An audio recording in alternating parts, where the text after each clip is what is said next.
and welcome to News 6, which is brought to you this week by the 6th grade at Hayes Elementary in Fremont. Our program this week deals mostly with unusual places and unique people in Fremont.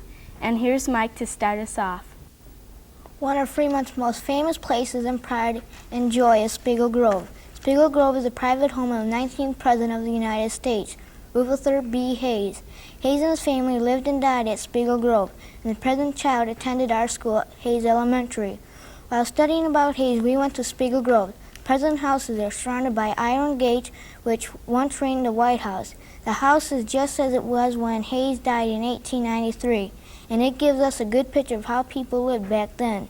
The Hayes Museum is also on the 25-acre estate, and he depicts life as it was in the Civil War in 1900.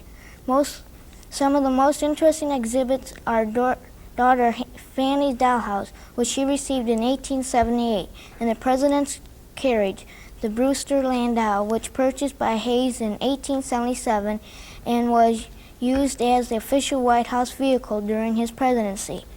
Also, a great interest is the sideboard and buffet table, which was carved for the White House in 1880. The china displayed on it was Hayes White House porcelain.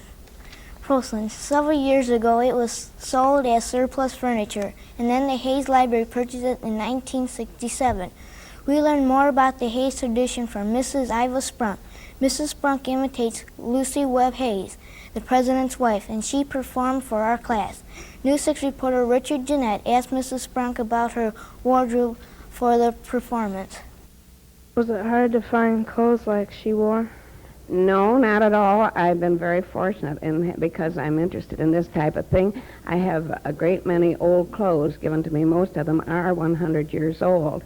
And I even have bustles, if you know what the bustle is, this part back here that you perhaps don't, but I do have a lot of things given to me in the same way with my little hat. That was a gift, and it is 100 years old also.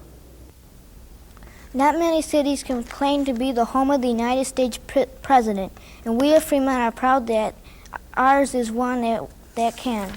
Fremont is the home of another famous person, but this one is alive. Here's Elaine with that story. Remember America's 200th birthday, the bicentennial, and remember the Freedom Train that toured the country with exhibits about our history? A Fremont man, Mr. Bob Lorenz, designed and painted the Freedom Train. He rode with the train for 9 months. He has also designed and painted many other trains, including the Chessie Steam System Train, which will tour the country this summer. Mr. Lorenz has an extensive collection of railroad memorabilia in his basement, including about 50 model engines. He also has a railroad china, a ticket window, and a model railroad system that would be the envy of any boy who ever wanted one. He also has a file of 10,000 photographs of old railroad engines and cars. Mr. Lorenz is a commercial artist, and his pictures depict many of the famous engines he's worked on, including the Freedom Train.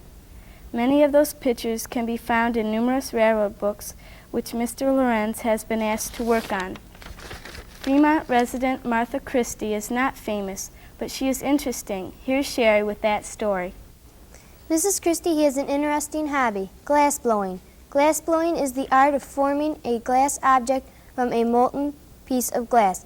It requires the artist to heat the melted material to 2,000 degrees, blow it by means of a pipe into a shape, and bake it until it is dry and solid. News 6 reporter Mark Smolin asked Mrs. Christie why she is so interested in glassblowing.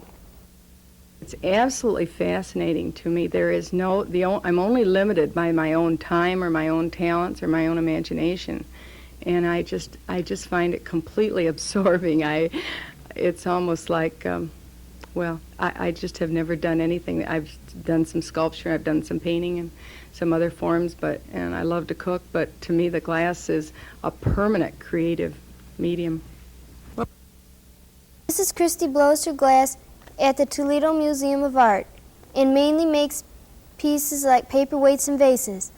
She said that glassblowing is an expensive, time-consuming hobby, but she still recommends it to 6th graders. I would tell them not to overlook it. If the idea of glass, if they have a visual feel for things, if they like beautiful things, if they like color, if they like to use their hands, and they have the opportunity to experience the fundamentals of glass blowing, do it, because it's an art that can be used. There are men or artists working in glass that are making very common, ordinary things that people use, glasses and pitchers and that type of thing. There are also people who are making very funny things. There's one that makes animals and bears and so forth, and they're just really funny and fun to have. And there are other people who make very delicate art that you would have to be very careful of. So whatever they like to do, try it, you know. They'll never know if they want to get into it, and it's a marvelous field, and there are a lot of really good studios where they can apprentice and learn the craft. And finally, 6th graders at Hayes Elementary are learning something new, something called tinikling. We learn it in music class. What is tinikling? It is a dramatic dance of the Philippines in which the dancers perform along the sides and between two bamboo poles, which are struck together in time to music. Tinikling is named after the long-legged tickling bird that hops between tall reeds and tree branches. Hopping in between the bamboo poles without getting caught demonstrates skill, but it is still a lot of fun, even if you get caught. All that is needed to tinikle is two bamboo poles approximately 9 feet long, and it's certainly more fun than regular music activities. Thank you for joining us on News 6, which was brought to you this week by the 6th grade classes of Mrs. Joan Grendel and Miss Barbara Wetzel at Hayes Elementary in Fremont. Next week, News 6 will be produced by the 6th grade at Northwood Middle School. Have a great week.